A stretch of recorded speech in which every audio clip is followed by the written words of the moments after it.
তুমি যে রুহানি পুত্র, তুমি যে বঙ্গভবনে যাইয়া শেখ হাসিনার পা ধইরা, এক্ষুনি হাসিনার পা ধইরা যখন সালাম করে বলছো তুমি নাকি এক্ষুনি হাসিনার মুখে তোমার মায়ের চিহ্ন দেখো, তুমি কি ভুলে গেছো তোমার মায়ের চিহ্ন দেখা ওই মা পালাইছে?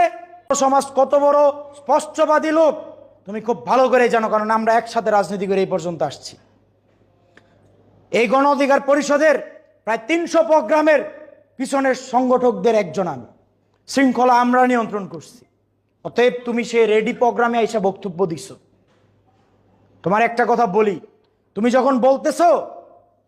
যখন বলতেছো যে 15 বছর বিএনপি কি করছে, অন্য রাজনৈতিক দল কি করছে, তুমি যে রুহানি পুত্র, তুমি যে বঙ্গভবনে যাইয়া শেখ হাসিনার পা ধইরা, এক্ষুনি হাসিনার পা ধইরা যখন সালাম করে বলছো তুমি নাকি এক্ষুনি হাসিনার মুখে তোমার মায়ের চিহ্ন দেখো,